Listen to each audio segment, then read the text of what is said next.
Well, hello, everybody. Back in Chicago, live for another Wednesday Wine with Ana Belaval. I'm so happy you can join me today. Fresh out of vacation, kind of vacation. I spent 5 days with my parents, and I want to thank all of you for being so supportive and watching the videos and leaving me such great comments.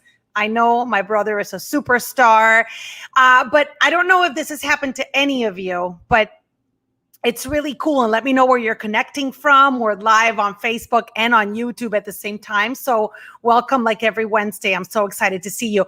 But I don't know if this has happened to you, if you have spent a long time without seeing loved one, especially parents and parents that are on the elderly side, right? You worry that when you get to see them after a very long time, they've aged, they've changed, and you've missed out on a lot of healthy moments with them. I can report that my mom and dad look as good as I left them Christmas of 2019. And that, knock on wood, is a blessing. They're doing great. I bought everything they needed on Amazon. I ran all the errands. I took care of everything I could take care of, because I don't know if you guys, like me, live thousands of miles away from your parents. You kind of feel useless from far away. You feel disconnected. You feel like you're not doing your part to help. And I have an amazing brother and sister-in-law that don't make me feel like that, and that are very supportive and take care of my parents, but I still feel the guilt. So when I go there, I just start watching, what could they need? How could I help? And that's what I do. I remember one time I had my mom's Parkinson's was not doing great. She wasn't doing well.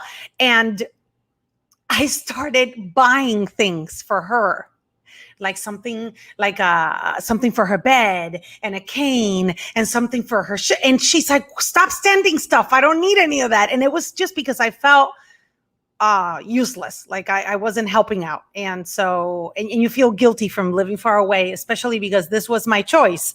And I don't think I've ever said this to you guys, I was the first one in my family to like leave and live far away from everybody after years of telling them I wasn't going to go anywhere and I was going to live with them. And so I always carry, after 25 years, that feeling of you can't just be there for the really good days and the really bad days. You have to be there for the mundane and the daily. And it gets harder every time I have to leave. But with your love and support, it was a wonderful time. And thank you guys for joining me today. Juan, Joe, Joanne, Jean, Paul. It's really nice to see you, Elizabeth and Lucy. Just so great. I'm a little frazzled because I decided that I could wait till 4:30 to get ready. And by the time I redid my face, it was 4:45. And my friend and our guest today was like, hey, where's the link? And I'm like, oh my God, it's 4:45. Thankfully, she reminded me that she is Patti Vasquez and she can handle this kind of stress. And I can always blame her. Patti doesn't live far away from her family. No. Patti tries, but she hasn't been able to get away from them. She lives with her mother. Yes. And she lives in her mother's house with her husband and her 2 children. Comedian, mother, activist, writer, amazing stand-up comedian, friend of mine, wonderful daughter, you name it. Patti Vasquez, how are you? I'm good. I'm so glad you were able to go home and see your family. I was, I couldn't leave my family, and I always have wondered, about all of that, all the possibilities. So I know how hard it, like, I have the other side of that where it's like, I have to look over my shoulder all the time because my mom will like sneak into my Zoom calls and she'll like stand right here. What are you doing? Are you working? Are you getting paid for this? Okay, now that you mentioned her, I have to, because I have it here, and watch this. I'm going to bring in, and she may kill me, but she's probably not watching. And I really like this picture of you guys, and I probably did this out of order. That's not her. You see her there? Let me see if I can, where would I see it? You see her. You would see her on the screen. Okay. Let's see. Let me see. Oh, see, I'm so rusty at this. Okay. My people are going to kill me. That's okay. Anyway, I had a picture of your mom because your mom is so elegant. She's stunning. She's a very stunning. Yeah. Guys, I need to stop doing this. Hold on. Now I know what I did wrong. Oh my gosh. Okay, I'm so rusty. I think we're going to see her now. Let's see. Oh my God, I'm a disaster. That's okay. Patti. It's okay. Blame me. I cause chaos and confusion everywhere I go on. It's all my fault. Hey, since I have a moment, I have to make sure that I say, I have to tell you, when I posted that I was going to be on with you, people don't believe me that we're friends. Like you're like they're like, oh yeah, sure, you're friends with Anna Belaval, whatever. So I have to tell you, my friends Rolando and Rob Van Hook is like, please make sure you say my name. And I mean, do you know how many things I don't invite you to because I don't want to take advantage of our friendship? But there are so many businesses that are like, can you get Anna over here?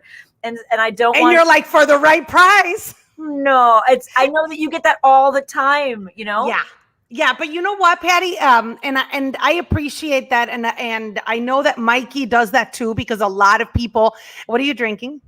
Oh, I am you know what? I am drinking I wanted to talk about this because I was going to have wine with you, but my goal over the last year is to support local business owners. Yes. In my community. So there's a company, there's a Sicilian street food company called Sfera, and they make these little blends. This one is a pomegranate and mint mixer. And from this, they say 3 or 4, but I can make about 6. And you can mix it with whiskey, vodka, gin, or just seltzer for a non-alcoholic beverage. And then I put a little bit of seltzer, a little bit of right there. And it's so good. It's very refreshing. I need that info. And then I brought both down with me. This is also their lemon and saffron sour. This is amazing too. You brought both down to the finished basement that is behind. What? How much are you getting paid for these Zoom shows? Yeah, right. Oh, it's crazy. You know, we had the baby grand put in over here, and behind it we have, just my basement is what's here. You go, Anna. Yeah, you go. It's magic. This is my favorite toy. Oh my God, I love that. Yeah. What? Oh, what are we talking? What? So I see her, guys. I see her with this background on, and I'm like, wait, are you in Vail? Do you have a second home now? Come on. Yeah, Denise wants to know if you said Sicilian. Yes, it's a Sicilian street food. So it's basically a food prep and carry out. So they have arancini. It's SFERA. Where is it? They're in Andersonville, I believe, or in Avondale. Avondale. I apologize. Avondale. Yeah. Okay, I put it there in the comments, guys, so that you can see it. Yep. And I write it here in the banner because I can do all this. Sfera, Chicago. There we go. I want to show you. So that sounds amazing. So good. Oh, and then they have this. They have these Italian, it's almost like a puff, not a calzone. It's like as though you could fold a lasagna on itself. And it's basically like a pocket, they're amazing. And I met Daniela when I used to work out at CrossFit at the doghouse. And I was like, now I know, she makes this incredible food and she's got to go work out and pick up and drop heavy stuff so that she can eat this food. It's so good. Oh my gosh, Patti, I am going to go there because, that's also a good way to stop the obscene amount of drinking that I've been doing nightly. And so it got a little too much. So I've been faking myself out. And Anupi Singla, who did something with me about Indian cuisine, she posted something about putting seltzer water and pomegranate juice. And that's how she was faking her brain out at 5:00 every night. And I started doing that. And it worked until Wednesday when I start drinking again because it's Wednesday wine. It's Wednesday wine. That's right. I have whiskey in here. Don't you worry. I'm with you. So I thought of you because every time I call after a Wednesday wine, and mommy, it's okay. You can do it. I can handle it. I call after we're done with Wednesday wine and I tell my mom, how was it? And she'll say, it was great. You drank too much. Yep. Mm-hmm. What is it? Listen, what is it that you say? And I'm going to try, as God is my witness, I'm going to try and get this picture of your very elegant mom here. What is it that you said last week about your mom and insults? You know, it was actually even worse than that because so my mother, I was walking past her in her hallway and she was looking me up and down. You know, you look good, even with all that weight you put on. And here's the thing, the rest of it was she was looking at my chichis. And she's like, they're out there. They are. Because, do you know what would take care of that? Walking. And I said, walking on my boobs? That's going to. You know, I'm a busty girl. I have been a busty girl since I was about 11 years old. I don't know why she's surprised. I have wanted a breast reduction since I was 13 years old. So it's her fault because she wouldn't give it to you. I'm saying. I have to say, and not to get personal, but I've never seen anyone suffer with their boobs like my friend Patti. It's ridiculous. It's not fun. No. And she has a whole bit about how they promised they would get smaller after having kids.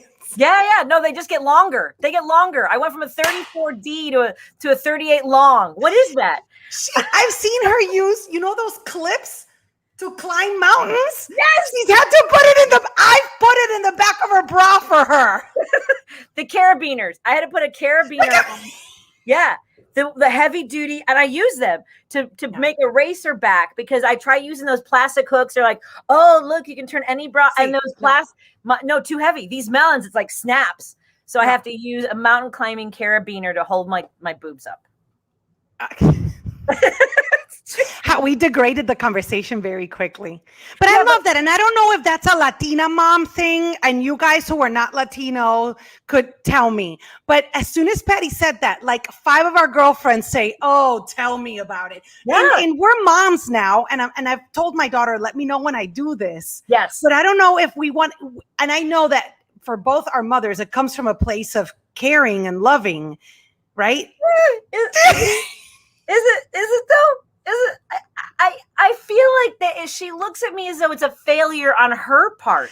Because you were her number one job. Like my mom has always said, that's why my mom always insisted that I worked outside of the house, because she's like, listen, you guys are my job and you are my accomplishment. And sometimes you get a sucky kid, not her, because she got my brother and I. But let's say if you have 5 children, 2 are going to be losers, right? You pick which one was. And if that was what you did for your entire life, that is your job. And maybe you feel like a failure. I understand that. I see that with some of my stay-at-home mom friends. When the kids become teenagers and you become dumb and stupid and you're only their Uber, they feel like, man, I have to go back to work where someone else will appreciate my knowledge, right? Oh, yeah. No. And, the thing is that Griffin was always, my older son, always incredibly smart. Mm-hmm. And I remember when he changed, because I have this story about when he was 5 and how kind and caring he was about his brother. And he was really serious in the car one day. And he was like, Declan's the best thing that could ever have happened to us. And, because my younger son has special needs. Mm-hmm. And then when he was about 12, I was picking him up from school and he looked really serious. I go, what's going on? So he goes, what do you care? And that's when I knew that I was like, but I feel like a failure when he behaves that way. Like he knows it all. I was like, where did I miss that? Where did I miss teaching the empathy from him? Like to be kind to me. No, it's the hormones, that's testosterone. It's who they are. I know. And by the way, I've heard you speak a few times in the past about speaking of hormones. I wanted to message you because I've gone through the change, just so you know. No more babies for me. Girl. That's it. All done. The baby factory is closed. But I was very surprised. I don't miss it. I just the hot flashes. I get cold flashes too, by the way. Oh gosh. Yeah, I go right from a sweat to having the chills. So it's fun. It's fun. Yeah. And then when we had Dr. Stryker, she's like, I'm like, when is it over? And she's like, when you die. Yeah. When you die, you win. All right. So for those of you who don't know Patti Vasquez, because you are not from the area or haven't seen her comedy around the country, she is a stand-up comedian, but that's not what you went to college for. How No. did you become a stand-up comedian, and when did you start doing it full time? I went to U of I, and I got a degree in history with the intention of becoming a lawyer. I wanted to go into either environmental law or civil rights. Mhm. And I had a professor there who convinced me that I was a good historian, that was my path. And I thought, oh, I'll be a professor and I'll live this great life living on, campuses, and there's always theater and great conversation and, young people to keep you energized. And I hated grad school so much. And one day I was watching, they had these 24-hour marathons on VH1, and I saw Margaret Cho, who talked to, yes. And I'd never seen a woman being honest about how she felt about her weight, about the way people talk to her. Her parents are immigrants. And I thought, I thought my mom is funnier. And that was it. I dropped out of grad school within about 4 months of seeing that clip of Margaret Cho. I did my first open mic in February of 1994. And I was doing full-time comedy. I mean, I became an MC and started traveling within 8 months. And full-time, no full-time job, probably 2001, 2002. Patti, you have to be so smart and talented to do that all on your own. Did you take writing lessons, stand-up comedy writing lessons? I wish I had the book with me. I found my journal from 1994. I actually found the page where I started dating Steve in 1995. Is it in your office behind those French doors? Well, I've had so much time in my basement that I've been going through all of my journals. Oh my God. Like, this is one of my comedy CDs over here, but these are all this goes all the way back to high school. But I found my comedy journal, and what I used to do were writing exercises by there's a bunch of books by Jean Perrette was what I did. I started reading a lot of comedy books and trying to do exercises, playing with language and words, and watching other comics and writing down, like, what was it about a joke that I loved, whether it was Steve, whether it was Steve. Oh no, I'm blanking. The one that does the like all the one-liners. I wanted to make instant water, but I didn't know what to add. Things like that. And George Carlin and Ellen DeGeneres at the time, I would write down their jokes and break it down as to why it worked. I'm not a joke crafter the way, like, let's say Michael Palisak, who Yeah. There are certain people, or Mitch Hedberg, or they're very diligent about the way they craft something. I'm a storyteller, and what I learned is that I'm more of a comedy reporter. So so when crazy things happen, I exaggerate a little bit, but everything that I tell you is true, and people are like, that didn't really happen. I got evidence, I got receipts. Yeah. And so you switched from wanting to live an academia life with intellectuals and people, who are thinkers, to hang out with Pat McGann and Mike Toomey in seedy bars all over the United States. Oh, yeah. Yeah. Because, what people think about stand-up comedians, the really, really popular ones, but our friends are all working stand-up comedians that we know them regionally, locally, and they make a living out of it. But I've been in those green rooms, and it is a hard, hard life. A lot of those guys, not the ones I mentioned, but we have a lot of friends with horror stories about marriages and substance abuse. And, it would depress me to sit down with some of them and be like, I'm never going to be good if this is how you have to be, if you can't have a family. How have you been able to cope with that and balance it out, that when you go home, you're like, even though I have this solid family life, as crazy as it can be, I can still be a good comedian on stage in hand with the boys and the girls. Well, that's the thing too, is when I started in 1994, there were very few women. There were a lot of women doing open mics. There were only 2 women in Chicago that were headlining, and there were no Latinas at the time. None. Zero. And one of the things that I watched was I would see, comics who were really struggling with a substance abuse and depression. And what I also felt was there's such an adrenaline high to just killing it. Anna, when you're on stage and every word that comes out, it's like, it's just so exhilarating. But the shows that are bad are demoralizing. I remember one time I was in Nashville. You could taste how much they hated me. Like in the air, it just hung there like, I was breathing in this just bitterness and anger. And I remember going back to the comedy condo, and I went to the refrigerator. The comedy condo? Is it like a dorm for you guys? I went back to the condo, and I went to the fridge and I opened it, and I was like, I grabbed 2 beers because I knew I wasn't going to be able to get my ass off the couch to get the second one. So I just sat there because I was like, why do I do this?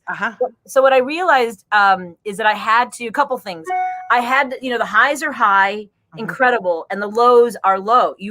From day to day, you can't sustain that. And I had to learn how to live in the middle. And part of that was staying in Chicago and my family life, my parents, my husband.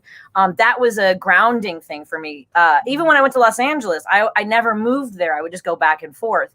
And the other thing was to remember the good shows, right? To start taking mental pictures and mental notes or writing them down, because I remember all the bad shows. I remember the people after the show telling me nasty things, or the hecklers. So I started remembering those nights where everywhere. I remember there was a Saturday night at Zany's downtown. The first show was fine. Remember, we used to have a non-smoking show. It was still when people could smoke inside. And the second show, the 9 o'clock, was incredible. Just, I wrote new material during the act. And I remember the MC was like, oh my God, this is amazing. I can't wait to do the next show. I'm like, slow down, slow down. Because the third show was a nightmare. So it was pacing myself, but remembering how great that one show was. And we have to remind ourselves of that, because what we do to each other is, unless you are one of those comedians that we know that always think they kill. Oh my God. And come out and like, I killed. And you're like, well, I'm going to suck, because we all think we're going to suck. None of us think we're going to go up there and kill. Right. So most of the people that I work with, when they come back, they're like, there's this guy in the middle row who is drunk as heck and he's heckling, or there's this bachelorette party, or there's this guy finishing your every sentence, or, in our day, put your shirt up, that kind of stuff. And we have to remind ourselves of that, because comedians tend to be kind of negative people who want to scare each other. And then some have the confidence to be like, I'm going to break that guy in the middle, right? But I've never seen people blame the audience as much as stand-up comedians do. Oh, I know. Because you worked with Mike Toomey when you started. Yes. And we were in the back of the Zanies in Mount Prospect, which is not there anymore. And I remember Mike telling me, after 400 shows, you know when it's them and you know when it's you. Yes, he told me the same thing. And he said, after 400 more, it's always them. Yeah. I love Mike Toomey. I love Mike Toomey. Yeah. And I'd love this. Patti, is there any future for the TV sitcom about your family? So that was sold in 2015. We sold the rights to my family's, my story, to ABC Studios, and they had 2 years to go with it. They shot, they had a directive. They wanted a Latino-based show, and it came down to me or Gabriel Iglesias. So they basically ordered the scripts, and they ordered Gabriel's and not mine. And so we still shopped it around, but I had a decision to make at the time. I was going to Springfield during the budget impasse, and I didn't wake up every morning thinking I need to be in Los Angeles. I woke up every morning thinking I need to fight for families who are scared. So that was a choice I made, but I am working on 2 projects that one is still based on my family, and another that's inspired by a job I used to have as a lifeguard at North Avenue, which we shopped for a while too. So it's not gone. I think I'm writing a book right now, which I think will make it easier. LA likes to have a couple things. They like to know that somebody else said yes first. They like to know that, and Gabriel falls in that category. He's one of the, most popular comedians in the world, one of the top selling comics. So that's a big yes to them. And the other would be having a book that I'm writing right now that I think will help support selling that story. It was very exciting to be in those rooms and to know I was right, that my family's, is sitcom worthy. It was wonderful. It was so great to see that process. It's so heartbreaking to see when these kinds of things happen. But I've learned that you guys are the most persevere and hardworking people I know. And I've learned it from Lorena and Wendy as actors, and you guys as comedians. And when you love what you do, you want to do more of it in whatever, because I have a lot of people that tell me, you're doing so much. You're doing YouTube, you're doing stand-up, you're doing conferences, you're doing your social media, but it doesn't feel like work because I love it. Exactly. When it starts feeling like work, it's when we stop. And you guys are a testament to that. Now, are you feeling less of a comedian after having such a path in advocacy that led you to run for office? Actually, this last year has been a really good blend, because I had wondered about running for office for so long, starting about 10 years ago, because I was able to pursue that, go as far as I possibly could. I'm really proud of the race that we ran. But with the pandemic, trying to decide what to do next, I've had the opportunity to do all of it, whether it's supporting local businesses and talking to local leaders every Wednesday and doing comedy. I do virtual shows every single week. And I'm now the deputy policy advisor for the controller of the state of Illinois. I work for Susana Mendoza. So I finally found a place where what I started out in life thinking I wanted to do, which was fighting for people. Yes. Civil rights. Yeah, that's what it all somehow during the pandemic sort of fit together in a way that I never would have imagined. And I think, no, I think that when I was on the radio, I remember in the middle of the night when people would talk about, my job is going away. We get so locked into this idea of what we start out doing has to be what we do for the rest of our lives. And you have to be open to going, okay, now this fits. And I was in a space that I could do that. I was very fortunate. I have to say that a few years ago, I did a TEDx talk about that, because I am a very type A, rigid, you follow this plan person. And if it would have been my plan A, I would have been the major news anchor in Puerto Rico living right by my parents, or I would have been the main anchor at Univision with Despierta America. And life ended up working itself out to go beyond my dreams. And all I had to do was relax, let it happen, and be myself, right? Yeah. And I think the pandemic has taught that to so many people. But I think comedians and actors, people in entertainment, were wired to adjust to that. Right. I think you have to be flexible. You have to go, now what? Right? Because that is what being on stage is like, something happens and you're in the moment, it's live. And for us, and it was hard for comics. I mean, that's a lot of my friends were, devastated by that lack. I watched so many people online, and that's why I started Comedy Condo, which is an interview with a comic every week for half an hour, talking about our careers and that sort of life that you mentioned on the road, working in clubs in South Dakota and Montana and Florida, where we often had to live together. We were always sort of, I know, it's the weirdest lifestyle. It really, I know. And it's Patti, a mom of two and a wife, living with single men. Yeah. Whose hygiene is not that great sometimes. She was like the mother hen. Oh, God. Yeah. Well, Diana Lima, who took me on the road, because there aren't that many women that are on the road. So she would bring me with, and I learned from her. So she would go to the dollar store and buy silverware and plates and new glasses. She would travel with her own sheets, her own pillow, because these places, not just that the men were gross, but then the cleanup afterwards. Yeah. Oh, yeah. Yeah. Some gross. Clean up afterwards. Yeah. No. Because we can't live like animals. No, not at all. So I love that you have been able to combine, and isn't it incredible that there is a way to do all of it? Yes. Yeah. I never would have imagined. It's just, I should be doing a podcast. I should record it all. I'm doing what I can. I enjoy having conversations with, neighborhood. I mean, that's been the hardest thing, is I know how stressful and really the trauma of trying to get through this pandemic. When you run a business, you're trying to support your family, you're trying to make sure your employees are taken care of. Places like the Percolator and Fanny's Bakery and Gale Street Inn and North Branch. I mean, I talked to all these owners, and I just want to make sure, because they're part of what makes our neighborhoods vibrant.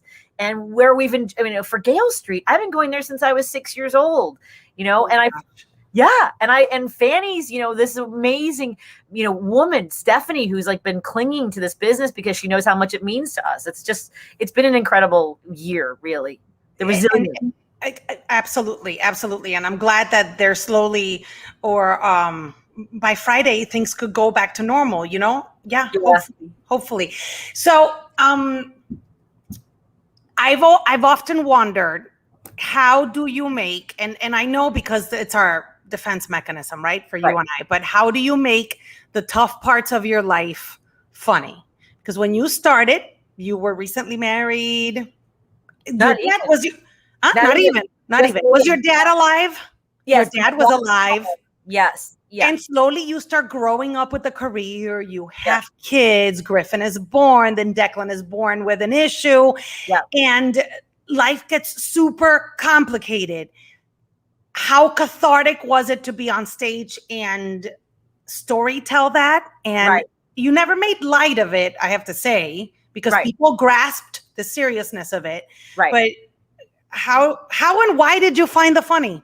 Do you remember when the night that you said I've been doing comedy for a long? I'm gonna tell you something. If that is in your book, I'm gonna have a problem, because Ellie is writing a book, and the fact that I did more time than I was supposed to in one of his shows is in the freaking book. I don't know about this book, but but there was a night, that night you also told me, because I was talking about when people say things, because people would stare at Declan and say really unnecessary things that are hurtful and take me out of the moment. And you told me, you're like, I didn't know if I was at a comedy show or watching a motivational speaker. Mm-hmm. And what I tried to do, so as far as like when I first started, it was all about the different jobs I'd had. By the time I was 21, I had 40 different part-time jobs, from delivering newspapers to fast food restaurants and waiting tables and life. That's a true Mexican girl.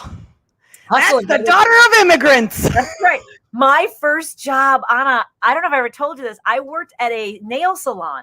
After they closed, I would go in, and for $2.15 an hour, I would clean the equipment. Like I would go in and have to clean like all the pedicure and manicure equipment, all of that stuff. Like, how old were you? I was 14. 14 was my first job. And I wanted to buy a car. I knew I wanted a car when I was 16. So I was at 14. At $2.15 an hour, you had to work for a few years. So I taught. So my first a couple of years was about being Irish and Mexican. That was my material, my home life, about, you know, the jobs I'd had. And it was always about the things people said to me, the way I absorbed them. And, you know, as I grew into the career, I knew I wanted to bring my honest parts. Like when Declan was born, I actually did not talk about, so Declan was not breathing when he was born. He was medically fragile and they didn't think he was going to survive. I did not really talk about Declan until he was about 3 years old. Like because he was on all these machines and he wasn't walking. They told me he would never talk, all these things. So it took me a long time, because how do you tell an audience? Mm-hmm. You know, I had done this in these one-woman shows, Pregnant Party Girl, from Stolies to Stirrups, to sold out crowds. I was all excited about, you know, having Griffin, and, you know, and then I did Mamacita, Tales of a Diaper Diva, about when Griffin was a toddler, and all those, you know, those elements that happened. But when Declan was born, it was really hard. And it took me a while to find that place. And there was a comedian I told you about. We were in the green room. It was a house MC.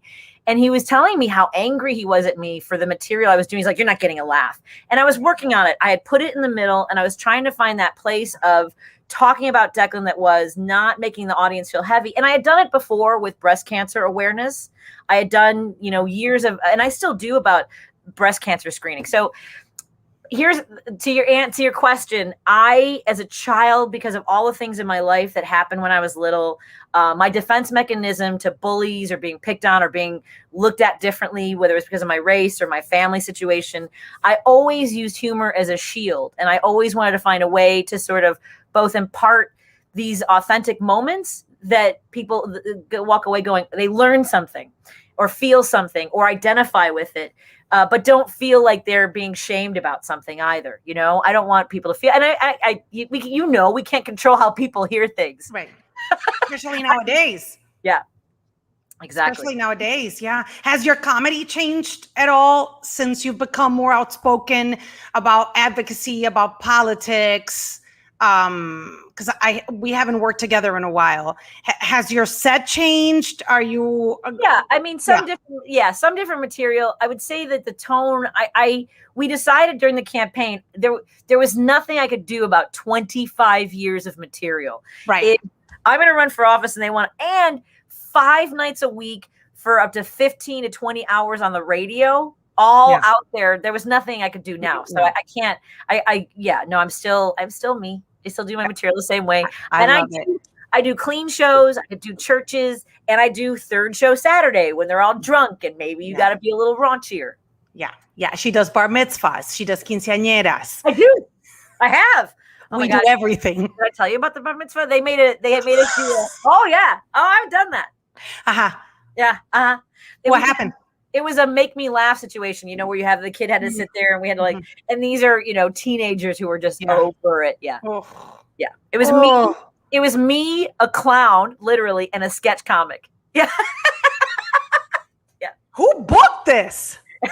Why, do you want a gig? You need No, but I'm thinking if I ever lose this job that I have, I could be the MC of the bar mitzvah because they're always like, young adults, come dance now. No, I want the parents to come over here. And then they have choreography. Yep. Come on, I'd be awesome. You are such a wonderful dancer. You know what? I've always loved, I think everyone just adores about you is your willingness. You're ready to do anything. I don't know how you feel on the inside. And no, you do, because you know me well. Sometimes. By the way, someone's asking if these are really our homes. Anna's is really her home, and mine is not. That's my basement. Look at that mess back there. Look at that. But I have to say, I like these lines in blue and white. Yeah. Oh, these are cabinets. We painted this. This is a playroom and therapy room. So like when the boys were little, we just haven't redone it. Like Declan's gym. You can see the edges of the green screen over here. See, this is the. that's the telltale sign. Let me just fix that a little bit. Let me just. Mine, I just hid the laundry away from the camera site. But yeah, I seem like I'm game for everything, and I will forever be grateful to you for embracing my idea of getting on stage and running around with you as a stand-up comedian, because I know that you guys have welcomed Pat Tomasulo and I when we could have had really resentful comedians saying these people are on TV, now they think they can do it. And if there were people who said that, we never encountered them. All we've encountered is a community that says, you can do it, you're one of ours, work it this way, work it that way, and supportive. And of course, you are priceless as a friend too. So I really appreciate it, Patti. Oh, I adore you. And two things. One, not for nothing, but you guys help sell tickets. But two, I'm not gonna lie. Now I know. Yeah, you guys sell tickets. Are you kidding me? Who's gonna turn that down? Who's gonna complain? That's bad. It would be bad business, but that's for the promoters. For me, when people tell me they want to do stand-up comedy, like I'm not one of those comics who are like, tell them how hard it is or don't bother or anything like that. I think that if it's in you, if that's something that I was that person who felt compelled to stand on a stage and want to make people laugh. So who would be resentful of that? Because if you ever have anybody, you send them to me. Because I a few of you would kick butts for me. I know. I will have the getaway car because I can't punch, but I will have the getaway car. Or like my sister-in-law says, I'll start cursing in Spanish and people just start getting afraid of what will come after the curse words. They'll just be like, oh my God, I don't know what she's saying, but she'll get violent after this. Okay, where can people find you, Patricia? They can find me. My Neighbor Patti page is one of the places. So I do every Wednesday. I have a conversation with community leaders and business owners and experts. Like I've had Dr. John Duffy on to talk about some of the stresses and strains of the pandemic. So that's Neighbor Patti is the Facebook page for coffee breaks. And the Patti V Show page is where I have Comedy Condo and Whiskey and a Cookie every Friday night, where we talk about the biggest news. I know the biggest news stories of the week. So my neighbor, I misspelled neighbor. It's not my first language. Just Neighbor Patti Facebook. Yep. Neighbor. That's a hard word to spell. I know. It should autofill, no? Ready? Not when I'm doing this. Okay. Does that look right? Yep, neighbor Patti. Okay. Why did I want to add a U? And that's on Facebook, everybody. And then You're British. I don't know. Yeah. And then the Patti show, or was it the other one? Patti Vasquez show. Yeah. So that's more comedy, and I get to highlight. You know, we just had Michael Palisak on. We've talked to Kevin. No, I want to watch that. Yes, and Gwen LaRocca was awesome too. I have to have Gwen because Gwen is hilarious and she's awesome and has a great story too, just like you guys. So go check out Patti. Go follow her. And you'll see all the beautiful pictures that I had of my mom are in Patti's pages, of your mom, of Steve and the kids, of you with your bangs and everything. And so when we work together again, can we have something fried? Yes, we can have something fried. And I'm working on putting up a pitch or a treatment for us to do touring together. Okay. Yeah, let's do that. So not just because I sell tickets anymore. Yeah. Well, we're gonna go out of town. So it may be, I'm just saying. It doesn't have to be local. We're going to go out of town. We're going to Woodstock, Patti. Are we going to Woodstock? We might go to Kearney, Nebraska. How about that? You want to go to Clear Lake, Iowa? I take you to all the fancy places. That will be like one of those when a priest and a rabbi go into a bar. There will be one of those jokes. I don't know if they can handle all this intensity. We're gonna go to fun places all over the Midwest. I love you, Patti. Say hi to everybody at your house. Thank you. I love you, Anna. Bye, everyone. Bye. Oh, I did what I do to my dad. I pulled her off before she said goodbye. That's awful.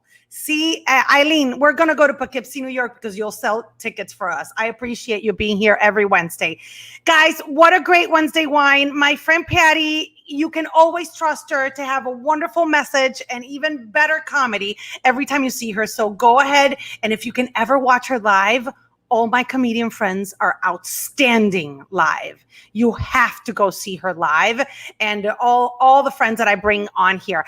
I will see you next Wednesday, and leave me a comment. Tell me what you want to see on my YouTube channel on this Wednesday wine, and we'll keep this community going. Thank you so much for joining me tonight. Have a great rest of your week.